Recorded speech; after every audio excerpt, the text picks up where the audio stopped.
Welcome to the Big Conversations by Ordinary People podcast. Thank you very much. We're glad to be here. It's interesting. I also understand you are from Tuvayo, so I do not know your respective positions in the company, but maybe one of you could choose to talk us through what you guys do, and we'll kick the conversation from there, really. All right. I'll introduce myself. She will introduce herself as well. My name's Joseph Grani Muwendo, and I'm the head of marketing, Tuvayo. Maybe she will introduce herself first. Yeah, my name is Prima Mukimba, and I'm the head of hosting at Tuvayo. We are a global travel marketplace where users can discover great experiences and unique accommodation places. That's basically it. All right. Yeah. So online travel marketplace. Just like you go to a marketplace, you find a variety of things to choose from, different products. Just that for us, we have basically two products: the homes and experiences. Yeah. So you're kind of like the Airbnb. Yes, that idea was actually benchmarked from Airbnb. Okay. Yeah. So one thing I understand about the Airbnb market is trust. Yeah, it's built on trust. Yeah. So how is Tuvayo positioned itself to gain trust of customers, mostly because you guys said you're in East Africa? Yeah. So majorly I've been looking at the website. It's most of your listings are in Uganda, yeah? Yeah. So how are you bridging the trust between your customers, and because this whole real estate thing and staying into other people, getting into other people's homes is a stretch. When it comes to Uganda, how are you breaching the privacy security things? Okay. Now for the bit of trust, of course, at the very start, it's hard for someone to just trust you like that. But for now, we've been in business for 2 years plus, and how we build the trust is from our customers. The very first customers we got, we ensure to give them maximum. We treat them with so much care. We make sure they get the best service.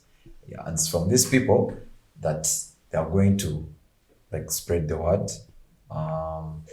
The fact that they trust us, they will force other people to also trust us. You get something. And like that. now for the homes, the hosts, the people that let's say I have my home here, and someone really would want a tourist is passing through, and maybe price is friendly and they can really camp around here for a few days. How would you trust that me, who was registered on your platform, is not in position to do any harm to people? We've seen this into any of the hailing services, be it Uber, Bolt, or what. People always come up with complaints of, I got the driver did this, it's been quite viral. Okay, I don't want to say that we do a background check on hosts before we approve them on our platform. You don't? No, we don't do a background check. But at least you look into the person. Obviously, I wouldn't just come to you, and because most of the hosts we get are from either Airbnb, they've registered with Airbnb, or booking.com before. So there is that if someone has been running this business.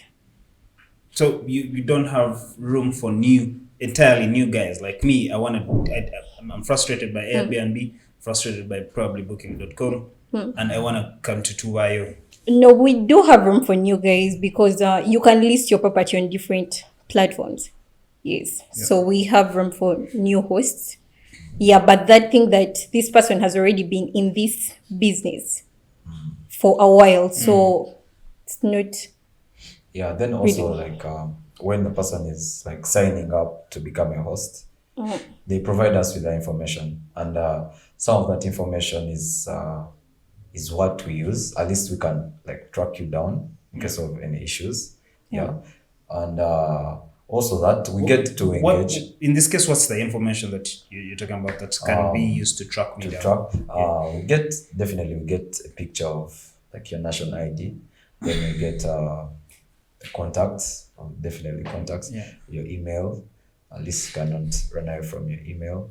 We can follow you up with that simple information, your location, things like that. Then also we go ahead to check out the hosts themselves. Like we have conversations with the hosts before anything else. Yeah. So we get to know the hosts on personal level. Once you've listed, we shall be notified and we shall go ahead to get in touch with you, to get to know you. Then business starts from there. Does the platform review both hosts and guests? Where if I come and see that maybe my friend Dennis is a host on the platform, and because one of the things that really boosts up all these online things is how much other people are reviewing and have used the service on a personal experience. So the application, we have that should I call it, like our guests are able to review. You give us a review of your stay at the home, all the experiences, you rate it. Then also for the hosts, it's us who review them, and it all comes back to the guest, like to the client. If the client has given a bad review about the host, then we go ahead now to find out why. Like, why is the client saying this about this place? What went wrong, and how can we fix that? So the other thing I also know with because you're majorly dealing with real estate and houses and where people are staying. So on one of our episodes on the podcast, we had Jojo Bitaturu. So he was talking about the real estate bubble in the country and how it's really out of hand. So how are you guys negotiating deals with landlords and property managers to make sure that me, the person who would really look for where to stay using your platform, would not, because ideally right now in the COVID pandemic, very many people are shifting away from the whole hotel business and are willing to stay 2 days to use services like yours. How do you negotiate very good deals? We have given the chance to the hosts to set the prices for their homes, but we also advise you, because let me say you have a 2-bedroom apartment, you're going to list your 2-bedroom apartment and like set the price at 500,000. But then you'll find that there is someone else setting a price for like a 3-bedroom at like 200. So before the host sets the price, we talk to them and we tell them how the market is and how it works. So we always advise them to take on dynamic pricing. All right. Then the other thing is our hosts, they're like terms and conditions. Definitely before you have signed up as a host, you have to read through the terms and conditions. And some of the terms are like the clients are responsible for any damages. And even for the client to book, they have to first have seen the conditions that come to a certain product. Now, when we list a home, they are we just call them conditions. Like a person who said no pets allowed, no smoking, things like that. It's upon the host to set their conditions, and you as a client, you as a user of Tuvayo, you have to make sure you meet those conditions. Like you don't go past the limit.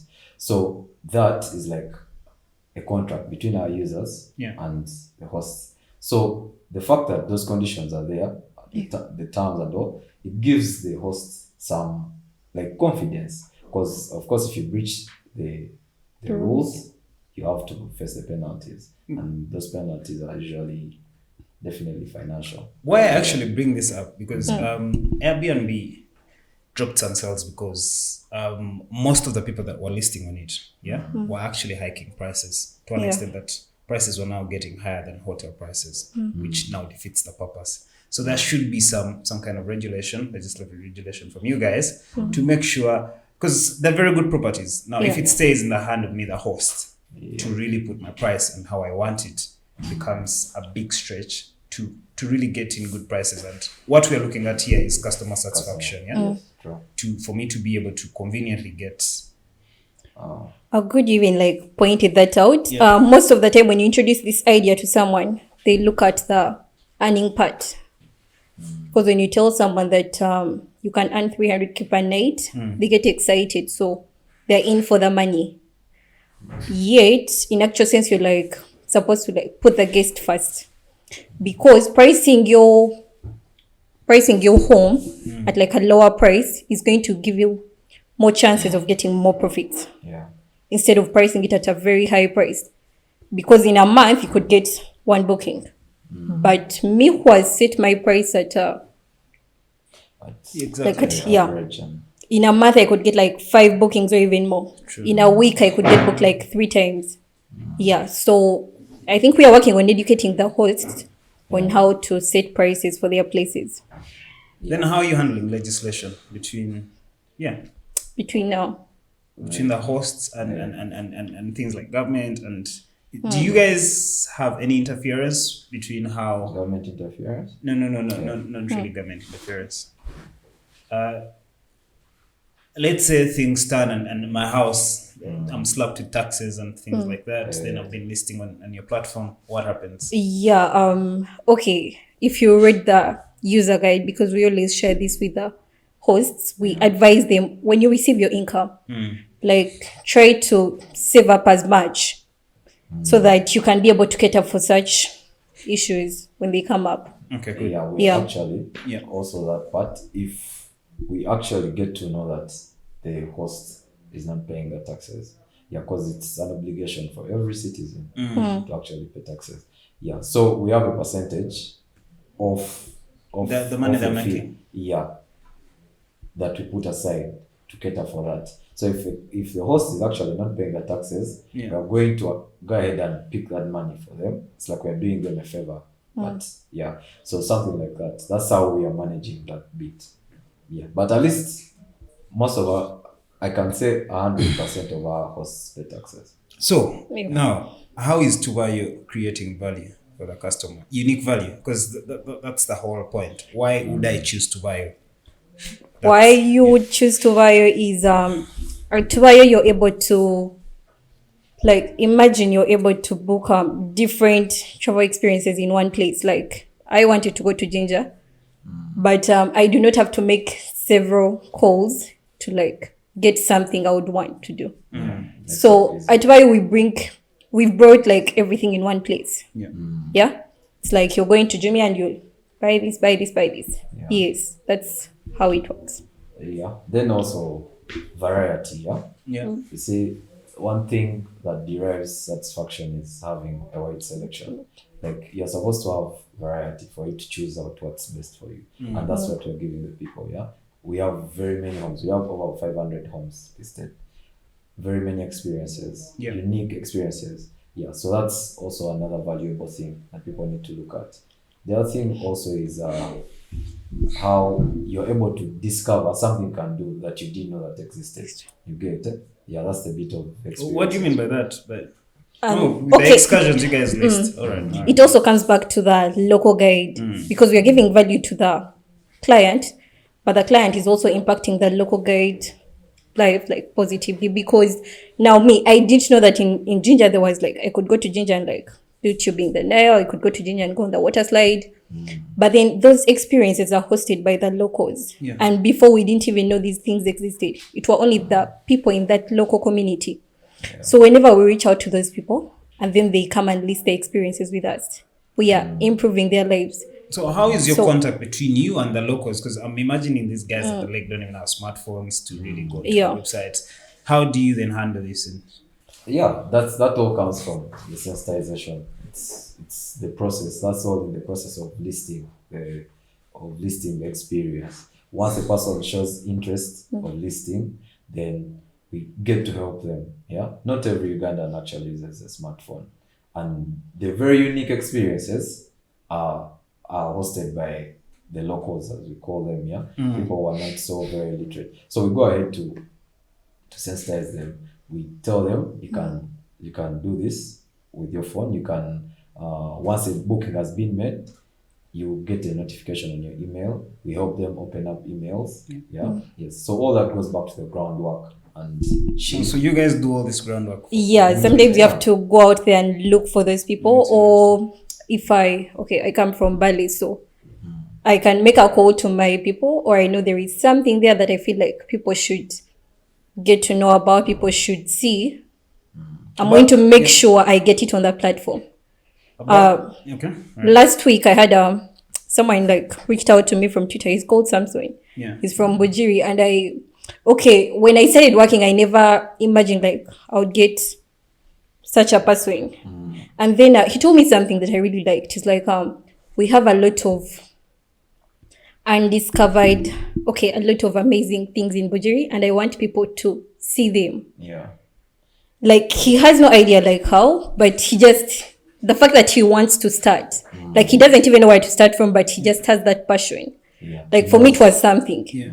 So I could like work with such a person. We can like invest in him. Yeah. Go there and put up that experience. Speaking on investing on him, yeah. Yeah. How are you able to have this money to start this, invest in people, in locals? Because it's a struggle. In 5 years back, is it 5 or 4? I was running a startup, Transport Me, where it also involved. It's like an Uber. Yeah. So it involved going to these guys down there and getting the lorry guys, get them to sign up on the platform.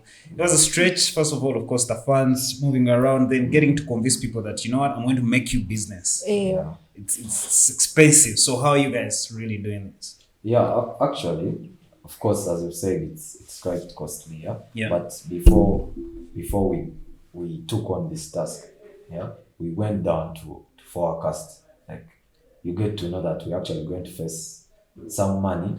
We're going to face like a cost implication because of like trying to sensitize people, trying to help them.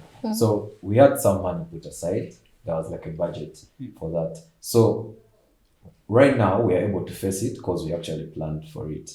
Yeah. Yes. So we entered it when we are aware that we are going to face. These are budgets you had. Yes. Yeah. For Yes. You can't just enter business like that when you don't know what challenges you're going to face and all. Yeah. So well, and it's tricky. Usually, when you start a business, the challenges develop along the way. Most of the time, you realize that these are things that there are very many unplanned things, because what you have on paper and what the reality of things becomes. Yes, it is difficult, but then we also at a point we need to make sacrifices. Yeah. Like, if I find out there is because most of these places, you can find it on the internet, but then the contact is not there. How are you funding the whole Tuvayo thing? Is it personal? Because I've read on the site, it's in about 10 countries. Yeah. That's a lot of manpower, and how is this possible? I'll share with you that there's some funding, definitely. Okay. Yeah, because this is an innovative,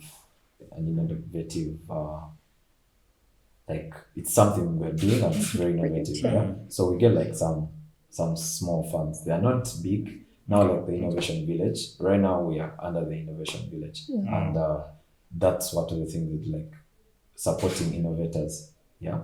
Yes, so we happen to be blessed. They gave us some small funding. That's interesting. Just managed us to do some work, to the level where we are. But now we can't keep on depending on.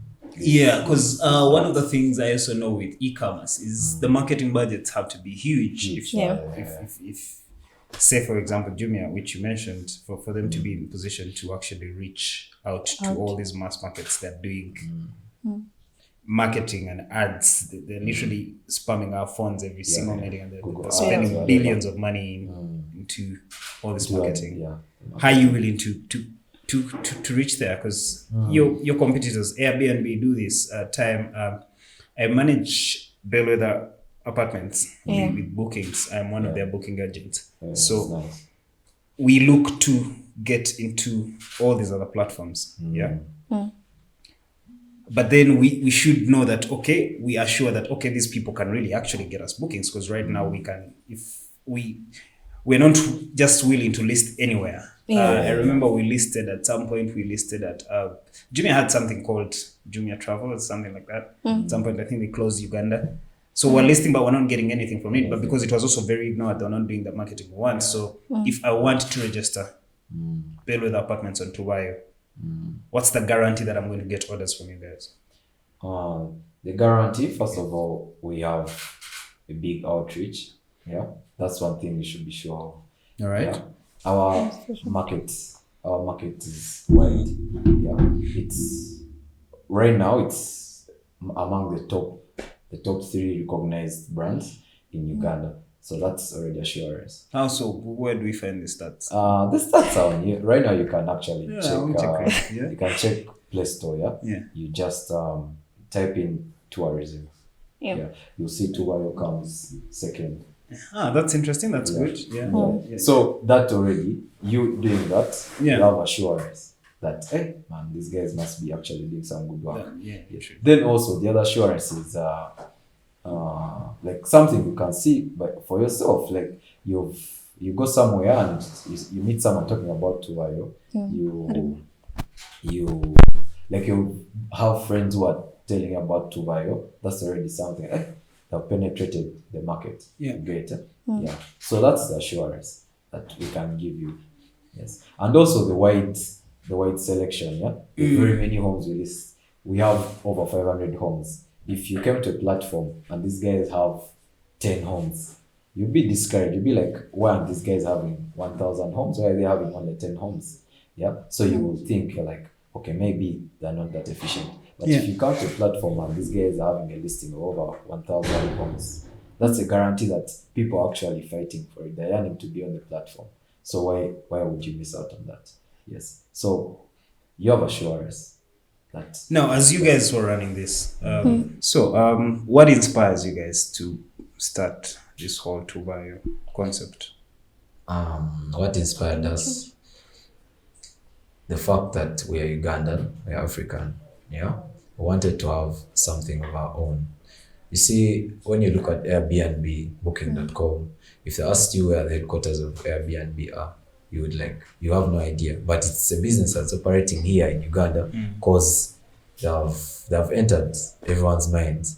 But now for us, we are able to create something of our own and push it to even greater heights. Yeah. So that was our inspiration. We want to have our own thing, and we know Ugandans are going to embrace it because it's our own thing. We can beat the Airbnb, we can beat the Booking.com at their own, we can do better than them. Yeah. People just need to believe in the capability of what we can do as Ugandans, as Africans.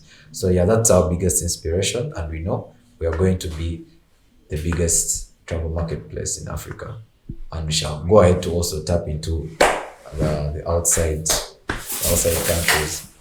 Yeah. So that's the inspiration basically. Let's go through the whole process of, if I am a landlord, sorry about that. I'm a property owner, probably have properties like Bellwether, yeah? Yeah. And how do I join your platform? What are the steps? Let's just go through in that so that someone watching this can really get Can I use my phone too? Yeah, you can. You can really use your phone for anything. Okay. Explain something. For everything. So how to join the Tuvayo platform? It's actually highlighted in the user guide, the travel user guide that we share with our clients and the hosts. The hosts. It's quite simple. I just send you a link via your WhatsApp or email. So you follow that link to become a host. Yeah. And then fill out a form about yourself. You basically telling us about yourself. Yeah. After you filled out that form, we send you an email with another link where you'll be able to access your host account. Yeah. And then on that host account, you just add your home or experience. The process only takes 5 minutes, like 2 to 5 minutes. It's that swift. The fact that we are a tech company, it's like everything has to be so easy. Yeah. So that whole process is called listing.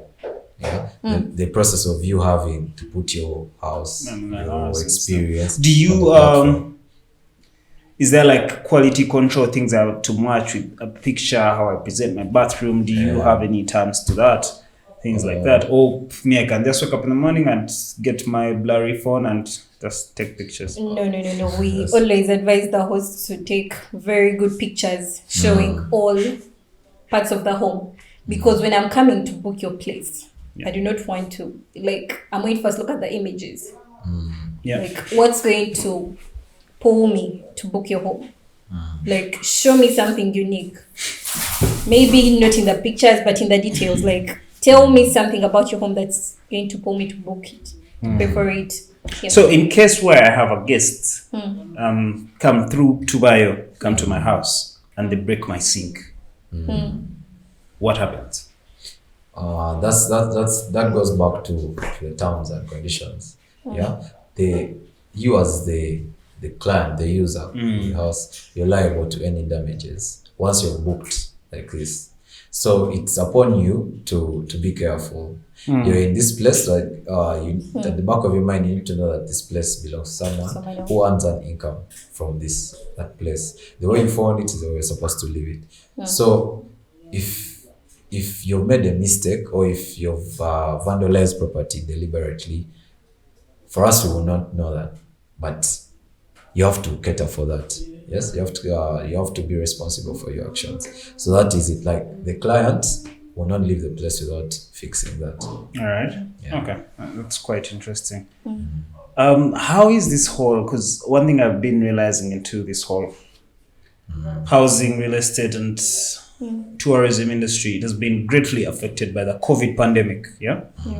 Because of course, we've not just here, we've been kept into lockdown and all those things. They've locked us down here. They've locked us down there. Yeah. And it's really a burden to the business. How is it treating Tuvayo? I think for Tuvayo, I must say this period has been a good one for us. Yeah. Because despite the fact that we are not like getting business, at least we've been able to develop our product, increase on the homes and experiences. Yeah. So by the time they fully when you say open improve on experiences, how do you mean? No, improve on the product. Yeah. On the platform, how we are putting it out there. The images. Yeah, and then also improving also looking at the previous hosts who have signed up. You tell them what they can change to attract more clients. Yeah, what needs to be done. Yeah. So as Shah said, if there's like a challenge, it comes with an opportunity. Yeah. So for us, the pandemic is there, yes, and everyone in real estate will say, "Oh, it has hit us hard," and all. But then, for us, we found an opportunity for us to actually better our service, to make sure the application is faster. Yeah. To make sure the booking process is as short as 1 minute. You get. Yeah. So if we can't get the bookings, then let's focus on what we have, make it better. If a person has poor images of their bathroom, their sitting room, we shall go ahead to request them to take better pictures, or we go there ourselves. And take the pictures. Yeah, and right now people are at home, so they have a lot of time on their hands. Yeah, when you reach out, they're actually willing to do it. Yeah. So how are the bookings then? Have they gone up for you guys? Because tourism was late, but it was not locked down. Yeah, tourism was late to move. The president let it here. We have another product that it's a product, but it's not on the application. We call them tailored experiences, and those tailored experiences are like they're customized according to what the client wants. Yeah. So if you come to us and you're like, I have a family and we want to go to Mombasa, for about 3 days. We are going to do something based on what you want. That's why we call them tailored experiences. So it's another product of ours. So that was a product that people have been consuming, or use consuming. Yeah. Like people come to us, they're like, I want to go to Sipi for this weekend. Yeah. You just give them how do you call it? The recording. No. The permit. No, not the permit. Like the one that's an itinerary. We give you a breakdown of the activities you can do in Sipi, how much it will cost you, the lodges you're going to sleep in, you get it. Speaking of these excursions, one thing I've constantly noticed from majorly my timeline, social media, is people, I don't know, personally, most of my travels are sponsored by people and all that to go and do things for them. So I never really feel the inflict of payment usually. But I have seen that people usually come out to say, "Oh no, CP is expensive. Oh, this lodge is." How are you dealing with that? Because everyone says everyone's expensive, and all these lodges are expensive. There's a lodge that chases about 3 million per day. I think last time I was in World Waters, it was chasing 1.5 per day. Pamela, well, you see, people, you cannot like, we have no control over what you're going to charge for your product. Yeah. We don't Open have market. control. Yes, it's like, what we can do is maybe try to guide you into maybe cutting down the cost, or we give you benefits of you cutting down the cost. Yeah. But then there are some places which are worth that money. Yeah. You as a user, you might want something affordable. Yeah. But then you have to look at what you're paying for. Yeah. You get a phone, an iPhone, the iPhone X, and I would not want to spend 1 million on a phone. But then I look at the phone I'm buying, you get, and I'm like, will it be just for me to give this guy 700,000 for this phone? Yeah. So that's the same thing here. Yeah. I will send you pictures of the lodge. I'm telling you that you're going to pay 500,000 per night for. And you'll be like, okay, I would pay 500,000 to sleep in this place. So that's the thing. It's a two-way thing. Like, the clients have to be understanding, and the hosts also. At least for us, our role is to have our hosts give affordable rates to our clients. It's the same for the experiences. For the experiences, we have, if you're going to Jinja for tubing the Nile, and they're going to charge you 100,000. If you're going there individually, you're going to call your relative in Jinja, you ask them, what can I do in Jinja? They tell you can do tubing. Then you go on your own, they tell you 100,000. You find that tubing on our platform is 70,000. You get. So we are not only providing these experiences, but we are providing them at a lower rate. You get. That's also the other advantage. Yeah. So everything we are offering, it's at a subsidized rate compared to you going there individually. Yeah. So we want to make everything so easy and simple like that. Interesting. Yes. Can you want to add something? Yeah, on the issue of accommodation, when you talked about the lodges, that's where the issue of the homes come in. So you are going to CP, you cannot afford a lodge. But then our job, we are trying to get all these homes around Sipi Falls, so that even if a client cannot afford to sleep in a lodge, at least they have another option to book. Yeah. So the other thing, I remember when I was still working with Travoneza, I was responsible for creating these excursions, usually the ones that are not in the country, the ones in Dubai or whatever. I realized that the broker, the booking agent, almost gets twice the money in profit. Because these excursions were really cheap, it'd be like $30, $29, $25, things like that. But then when we're listing them, they'll go up to I think I've got now.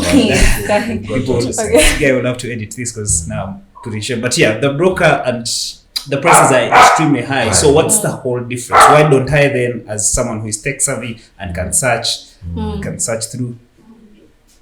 Okay, for our case, that's not the case with us. Yeah, the host is the one who sets the price. For us, we only get a percentage, 10%, and that 10% we call it service fee. Yeah, and it's what we get just for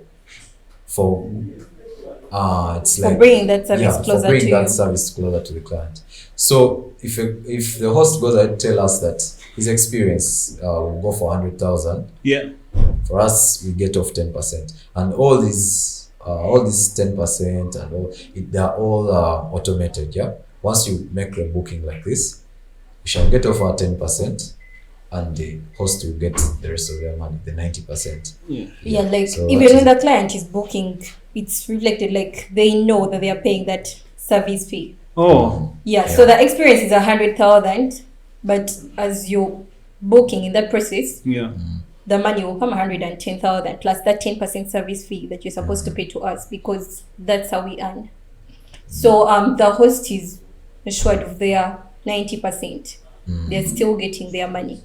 Do you guys give out any promos? Am I looking at now that I have you here? do I get lucky and get like an excursion where it's also another form of marketing. I have a big chunk of people in real estate. I'll tell you for a fact. When Bellwether Apartments opened, I managed to sell them out. They were booked out in the first 2 months. Because of a big chunk of friendships I have and all these spender guys that come and throw parties and all. Of course, I don't want to go into the math of how the apartments are really filled out, but that's one of those things you should consider. Are you doing any of those promo stuff? We actually do, and we've given a couple of people free trips, free experiences. But how we do it is we have campaigns. Yeah, we can run a campaign on Instagram because it's our strong platform. Yeah, Instagram will be like take a picture, tag Tuvayo in it. The picture with the most likes, the person with the most likes is going to have a free trip to like Maction.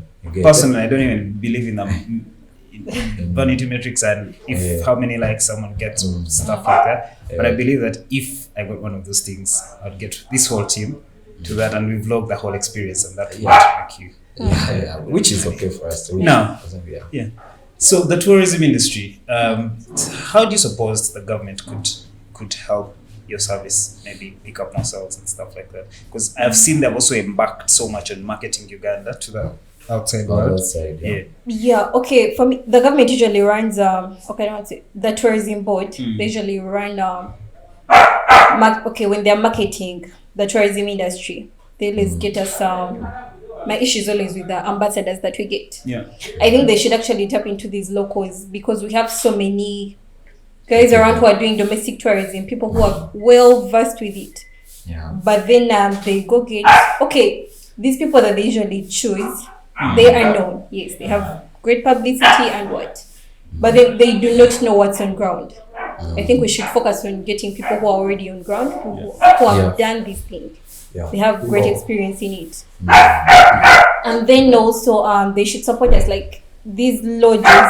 We get a lot of complaints from people, like they can't afford them, they're too pricey, or they are only for the foreigners. And I think government should also like work our way around it because everyone wants to get there, want to experience it. Like, how are you going to market Uganda to the locals if they can't afford it? How do you? Because you talked of open market. I'm thinking the locals cannot afford tourism because, of course, the lodges are expensive. I cannot spend a week at Wild Waters if I'm not going to be heavily burdened by my bank. For government, government. I don't know if it can play around with that. That's for us, as she explained earlier on.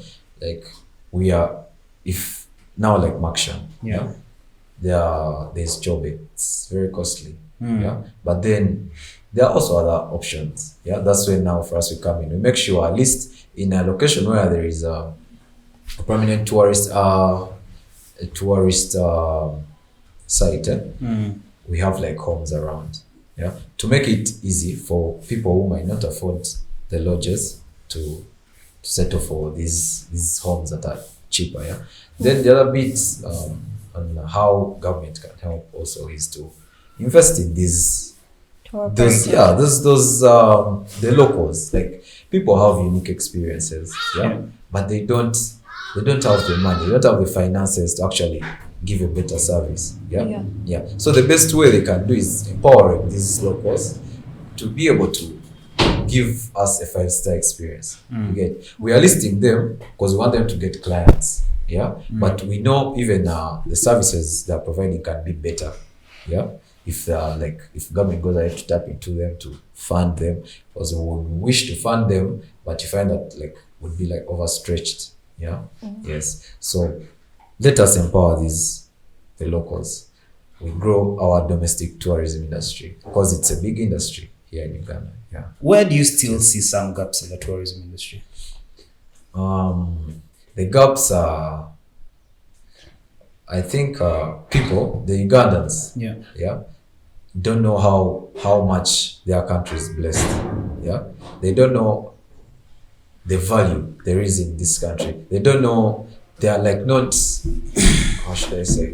They're like not so informed about there are very many things they can do within the country. Yeah, that's why domestic tourism. Because for us, we're looking at domestic tourism.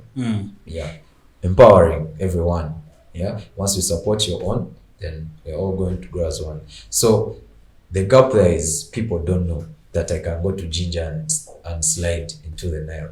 Like they don't know till they've seen it maybe on TV or on social media and all.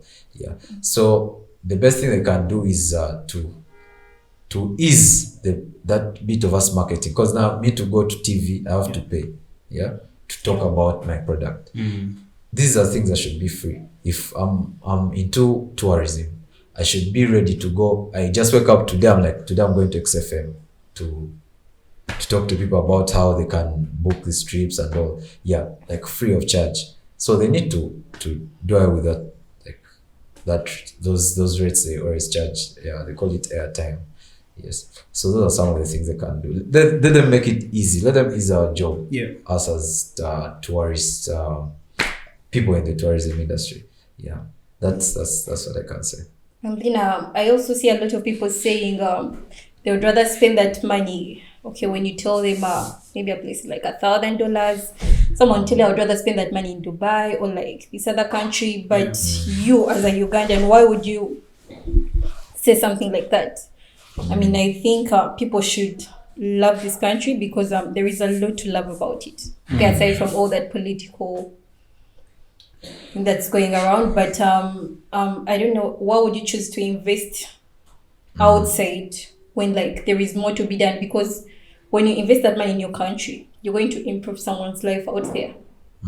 But I think the last minister of tourism had really embarked on just investing in the country, bringing in all these things. But then it also comes back to the clients. Like, why would you say something like, I would rather spend my money elsewhere? And then like you're the same people who are like crying out like people out there suffering, what? Do something to change that person's life. Like as the government is also like working on us, let us like as Ugandans, as the citizens, it's also like upon us. Like it comes back like that. Now like the minister of tourism, then they're like giving money, they're like investing. Let me say, because for them they actually just give the money. Then the guys implementing are the ones who don't implement the right way. Yeah. So me, I feel like the best thing would be just easing the marketing bit. Yeah. Because a Ugandan will go to Dubai. Sometimes they might it might not be deliberate. I would rather go to Dubai. Yeah. But sometimes because they don't know what they can do within the country. Yeah. Or what they can do in Kenya or what. Yeah. So the best thing is for people to get to know the value they have, like the value Uganda has, like how blessed Uganda is. Yeah. So if it comes from that, then yes, Prim. And then also let's learn to start small. Like someone wants to start traveling, but they want to start with wild waters. I mean, why would you want to go for those things and then start complaining about the prices? No, you want to go for those things, but then start complaining about the prices. I mean, so why is wild waters expensive to start? Okay, I would also like to go water rafting, but then I can't afford it. But I'm going to start with zip lining, and with time, I'm going to keep saving up because you can save up and then decide to travel once a year. So if this year I choose to go hiking because I can afford, my savings can take me hiking, the next year I'm going to aim for wild waters. So let's not just like look at the big things. Let's start small because these things are really great. Actually, it might cause me, I think, if a person really wants to go to a place, they will go there. If I want to go to wild waters, I will have to save to go there. So it's all about knowing where, like what you can spend on. Because if a person can go anywhere they want, because the money, you can get money, pile it up, get it, and go. But then they just need to know that they have variety. They just need to know that instead of paying 400, like getting 400 at once to go to wild waters, let me get 100,000. I go to Ginger for tubing. Exactly. So I was also going to ask, does Tuvayo have that service where I could be paying my trips in installments with you people, probably also get loyalty points that, you know what, I've been traveling so much to Tuvayo, then, because that's the whole plan. This is how planes make money, because they have all this loyalty. What I'm going to say about that is we are still building the platform. So all that is coming. Right now we do not have it, but you're looking into it. Yeah, we are looking into it. But you yourself, you can also, like, as the client, you can just work on yourself because the platform is there, everything is there. So as you visit the platform, it can help you plan so that you know, I can do this in Ginger, then there is this in Babson, I can go to depot, like there is a lot. So it gives you like time to plan for it.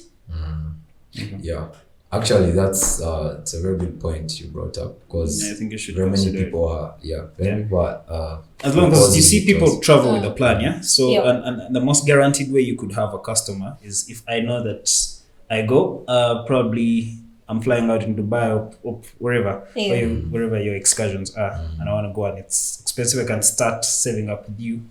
Yes. And that way, I don't even go off track. So Yeah. I don't get the money at fire and move away. I know that I've already started paying with these. it's something we are going to implement. Is there a way you're looking at negotiating with landlords and property managers and lodge owners and all these other guys you partner with, so that like a platform where you can assure them of a number of clients, like, you know what, so you can negotiate and get these rates a bit low? I feel like this would also be a contribution to the tourism industry. Yeah, so actually we negotiate, we do, but there are some like rigid hosts. Yes, I hope that word is not so rude, but like there are those hosts who will not understand. For them, they believe this house is worth 500,000 per night. You explain to them, it all comes back to the host, because you've listed with us. The way you're going to contribute to you getting bookings is by making sure the house looks good. That's the very first bit. Then also how you're pricing, matters a lot. So for us, we shall tell you the reason as why you're getting 2 bookings instead of 10 bookings a week is because the house is rated at a high. You get it's rated highly, because the house can go for 300,000 a night, and people, you get 10 bookings. So why would you opt for 2 bookings yet you can get 10 bookings?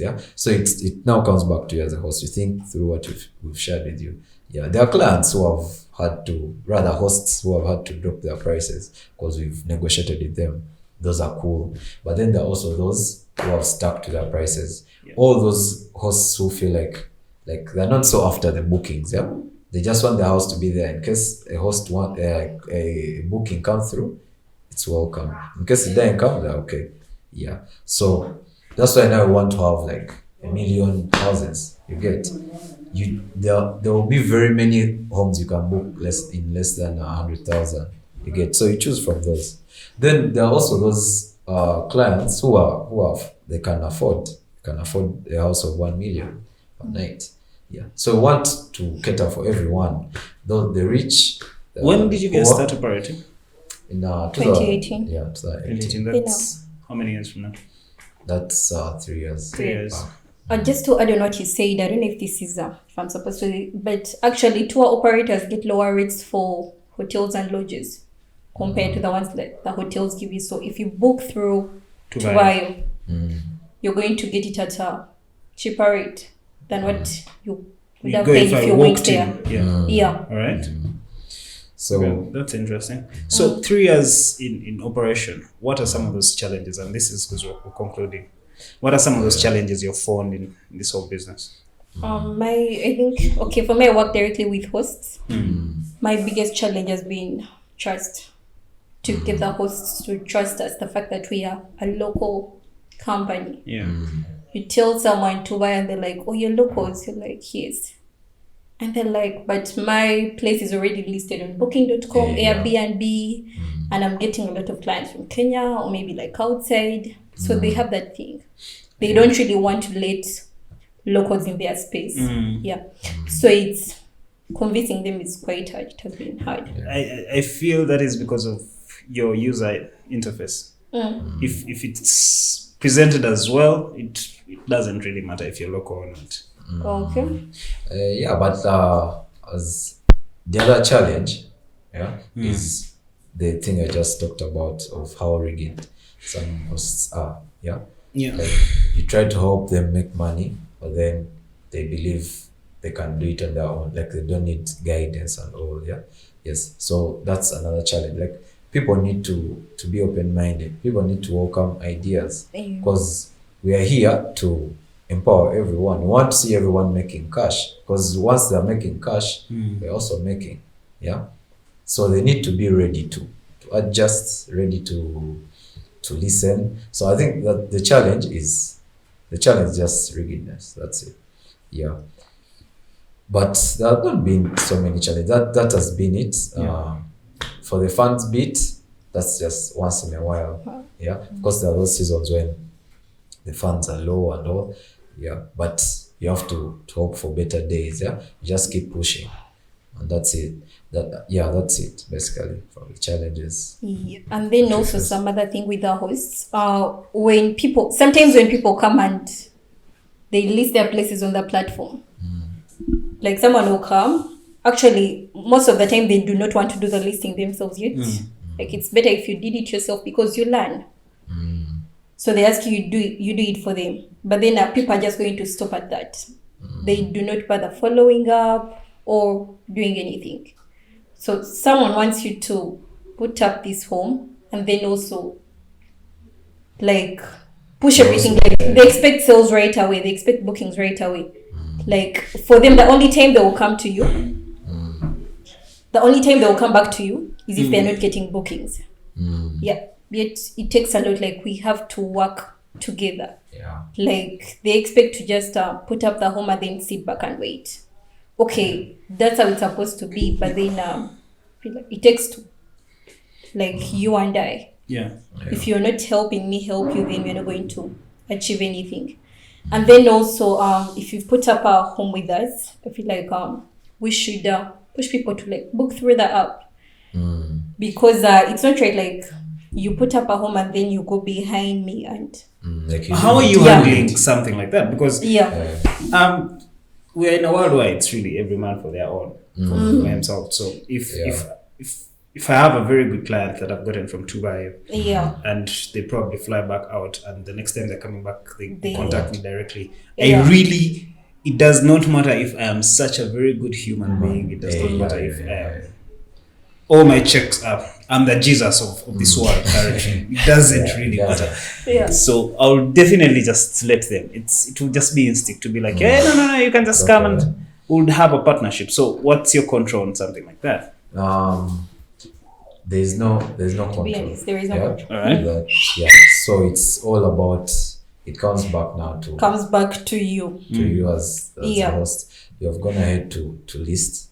We are pushing for you. You have to also look at it in like you have to be human enough. Because we are getting something small off you. And you actually go ahead to sidestep. Like it's not right. It's not right, like ethically. So it's all about now the host. That we have no control over that. But at least we go ahead to like we engage the host. We build this relationship to the extent where you feel bad if a client came to you directly and they didn't use the platform. You would feel bad if that happened. So we just try the best control for that is to build a relationship with the hosts. So that's what we do. We just make sure we engage our hosts. We get to know them. They get to know us. They build love for the brand.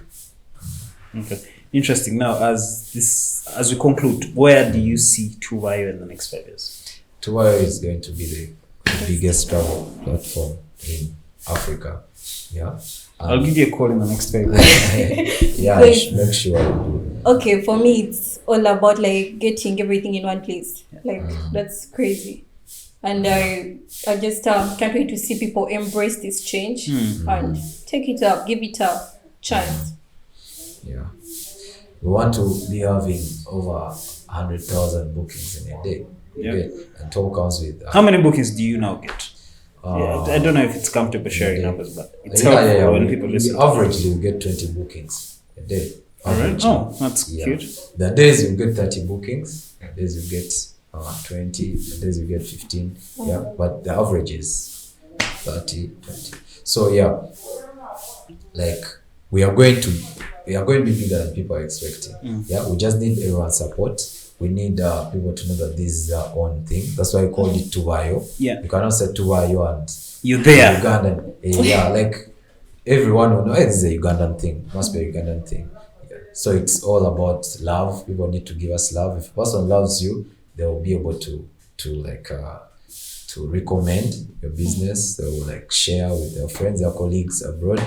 You get, so from that you shall be able to tap into Kenya, shall be able to tap into Rwanda, like that. When festivals like Nyege Nyege happen, are they a plus for Tuvayo?